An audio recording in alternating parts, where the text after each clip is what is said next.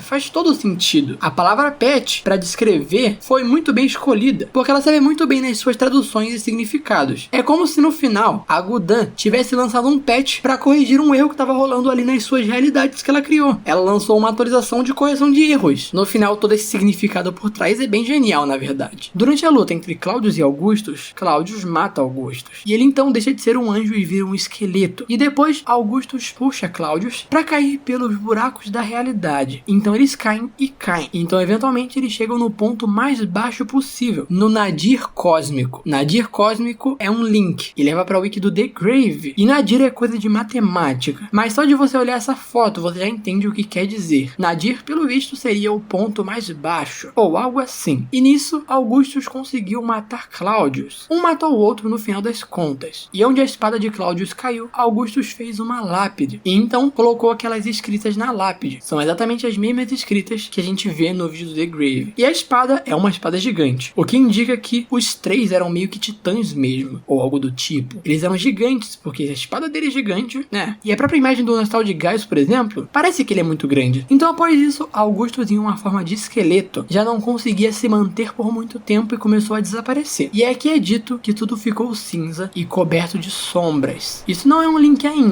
mas é uma citação importantíssima. E depois é dito que ele chegou ao seu fim. E fim é um link, leva para o wiki do cinza sombrio, o Shade Grey. Sim, de novo, se você ainda não assistiu esses dois vídeos, assista. O texto não explica exatamente onde Augustus desapareceu, se foi no mesmo lugar onde Claudius morreu, ou se ele se afastou do lugar antes de desaparecer. Mas acho que ele deve ter se afastado do lugar onde o Claudius morreu sim, e então desapareceu lá. Digo isso porque aparentemente, ou Augustus morreu no Shade Grey, ou a morte do Augustus criou o Shade Grey. Afinal a frase é, ele realmente alcançou o seu fim, e o fim é o Shade Grey. Ou ele morreu lá e o lugar já existia, ou a morte dele gerou o Shade Grey. E se ele tivesse morrido no mesmo lugar que o Claudius morreu, ou o The Grave se tornaria o Shade Grey, ou ele teria morrido no The Grave. E essa situação do Shade Grey não faria sentido. Então pra mim sim, ele se afastou do lugar e foi pra outro lugar antes de desaparecer. E então, ou ele chegou ao Shade Grey, ou ele criou o Shade Grey nesse momento sem querer. E dois detalhes muito interessantes de se adicionar aqui. Quando Augusto estava morrendo, foi dito que chamas ficaram cada vez mais quentes. E você lembra do vídeo do Shade Grey? Mais especificamente você lembra do The End?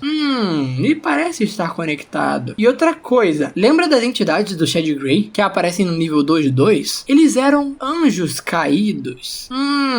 É dito que eles provavelmente foram andarilhos anteriormente. E também fala que eles se recusam a falar sobre suas origens. E mano, a parada do Nostal de Gaius é mexer com a memória das pessoas. Então pode ter relações isso tudo também. Às vezes eles não conseguem falar ou têm agonia de falar sobre suas origens porque tem algo relacionado a esse período da história que o Nostal de Gaius quer esquecer. Enfim, muitas teorias podem ser criadas sobre esses textos. E outro fato curioso aqui é que tanto o Shade Grey quanto o The Grave são cinzas. Será que quanto mais baixo na realidade, mais próximo do Nadir, mais cinza fica? Isso explica os níveis cinzas que temos nas Backrooms. E porque tantos deles se ligam ao Shade Grey no final, tipo o nível 71. O Shade Grey ou ele é tão baixo quanto o The Grave, ou ele é um pouco acima do The Grave, porque o The Grave é o ponto mais baixo, isso é confirmado na história. Eu diria que o Shade Grey é um pouco mais acima, provavelmente para onde o Augustus foi antes de morrer. Então faz sentido para mim que os níveis cinzas são os níveis mais baixos na realidade. E o que acontece? Por muito tempo pensamos aqui no canal que todos os níveis cinzas eram conectados ao Shade Grey, mas vimos depois de um tempo que não. Tem muitos níveis cinzas que não tem relação com o Shade Grey. Isso me indica que os níveis cinzas que não são conectados ao Shade Grey são os níveis que estão mais acima. E os níveis cinzas que são conectados ao Shade Grey são os níveis mais baixos. Afinal, os níveis mais baixos estão mais próximos do Shade Grey e estão nessa zona onde começa a ficar tudo cinza. E os níveis mais altos ainda estão na zona cinza, mas estão distantes o suficiente do Shade Grey para não estarem conectados a ele. Parece lógico para vocês? Enfim, teorias. Após essa briga e a morte dos dois, Gul'dan não aguentou tudo o que aconteceu e se torna uma estátua, oficialmente se tornando Nostal de Gaius. E no final da wiki, ela mesma fala como memórias foram apagadas, perdidas e deuses morreram. E mano, Nostal de Gaius é relacionado totalmente com memórias. Pensa você, ela era uma das 3 deuses existentes. Ela viveu uma eternidade feliz e por causa de parte das suas ações, tudo foi perdido. É aquilo, se dá mais valor quando se perde. E com certeza, a nostalgia dela deve ser maior do que a de todos nós. Afinal, ela é o ser mais antigo vivo, com a maior quantidade de memórias, a criadora de tudo. Mas sabe algo engraçado? No início da wiki, o nome dos 3 estão escritos: Claudius, Augustus e Gul'dan. Claudius e Gul'dan são links, leva ao Cavaleiro Vermelho e ao Nostal de Gaius. Mas e Augustus? Ele não tem um link. Então quem é Augustus? No final da wiki tem algo escrito, mas o que poderia acontecer com um deus cujo nome foi perdido no tempo? E isso é um link, leva para a wiki de Icarus Proceedings parte 2. E se você assistiu o vídeo até aqui, comente Augustus para eu ver quem assistiu o vídeo até o final. E eu sei que você quer muito a continuação dessa história, mas eu tô com medo desse vídeo já tá muito grande. Então a gente vai parar essa história por aqui e continuaremos em uma parte 2. E eu espero vocês lá.